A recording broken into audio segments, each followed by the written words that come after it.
खरं योगायोग म्हणावं लागेल. माझा येण्याचा कुठलाही कार्यक्रम नव्हता, आपलं आमंत्रणही होतं, पण अचानक वैजापूर मला कार्यक्रम ठरला आणि मी गाडीकडे वळवली. म्हटलं हाय कार्यक्रम आपल्याला आज कार्यक्रम करता येईल, इथे हजर राहता येईल आणि म्हणून आपल्याकडे मी ठिकाणी. पण अतिशय मला आनंद झाला बघून की नाशिकमध्ये तिसऱ्यांदा मला वाटतं मी आपल्या कार्यक्रमाला या ठिकाणी आलेलो.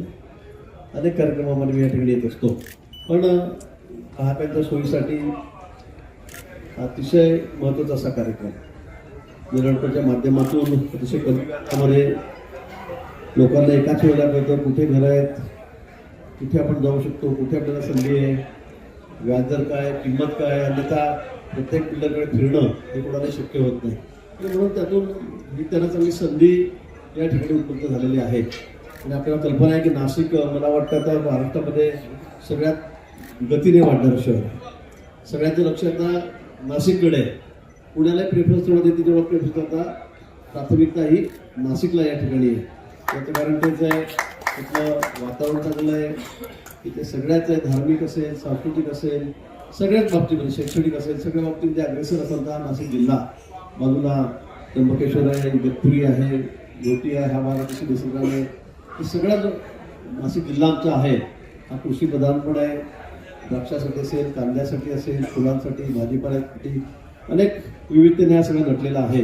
आणि म्हणून नाशिककडे लोकांचा ओढा या ठिकाणी आहे.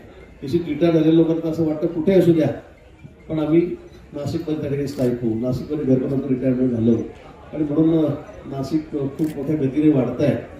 आणि सगळ्यात वाढत असताना सर्वात महत्त्वाचा प्रश्न तो घरांचा असतो, निवासाचा असतो.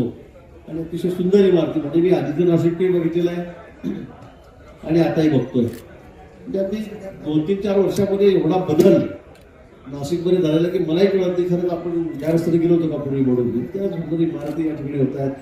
ते चांगले मोठमोठे शॉप्स आहेत, सगळे ब्रँडचे शोरूम या ठिकाणी आलेले आहेत मोठमोठे. आणि अगदी विश्वास बसत नाही 4-6 वर्षापूर्वी नाशिक आणि आताचं नाशिक अशी स्थिती या ठिकाणी आहे. म्हणून आपला व्यवसाय अतिशय जोरात आहे, त्याबद्दल काही वाद नाही आहे. मला वाटतं रेड होमथॉन 2025 हे त्यांचं 3रं वर्ष आहे आणि यशस्वी पद्धतीने 3रं वर्ष आहे. कालपासून सुरू झालेलं आज मी आलेली आणि अजून 2 दिवस आहे आणि मी ऑलमोस्ट सगळे स्टॉल्स व्हिजिट केलेले. खूप चांगल्या प्रॉपर्टीज आहेत. खूप म्हणजे तुम्हाला फक्त सिलेक्ट करायचं की तुम्ही कशासाठी येत आहे. तुम्ही अपार्टमेंट बघण्यासाठी येत आहे, विला बघण्यासाठी येत आहेत, शॉप्स बघण्यासाठी येत आहे. हे डिसाईड करून तुमचं बजेट डिसाईड करून तुम्हाला फक्त इथे यायचं आहे. बाकी सगळे व्हरायटीज तुम्हाला वेगवेगळे बिल्डर्सचे व्हरायटीज इथे तुम्हाला बघायला मिळेल. आणि मला असं वाटतं खूप चांगली संधी आपलं स्वप्नाचं घर इथे शोधण्याची आणि ते स्वप्न इथे पूर्ण आहे. सो नक्की या. अजून 2 दिवस शनिवार रविवार आहे. कारण आव्हान करायची गरज नाही आहे. खूप सुंदर छान आत्ता क्लायमेट आहे आणि मला वाटतं डिसेंबर आणि जानेवारीमध्ये नाशिक खूप मस्त असतं. मला दरवेळेस नाशिकमध्ये येताना खूप आनंद होतो कारण मला हे शहर खूप आवडतं आणि आज पुन्हा ही संधी मिळाली आहे द रेड होमथॉनमुळे. तर खूप छान वाटतंय आणि खूप छान स्वागत केलं नाशिकमध्ये. हेच आवडेल म्हणजे मी मगाशी सुद्धा म्हणाले की मुंबई आणि मी आहे पुण्याशी, त्यामुळे घर आणि शिक्षण सगळं पुण्यात झालेलं आहे. कामासाठी आता मुंबईत राहते. पण हे 2 जर शहर सोडले तर अजून कुठलं शहरमध्ये मला राहायला आवडेल तर मगाशीच सांगितलं एक आहे नाशिक आणि दुसरं आहे कोल्हापूर.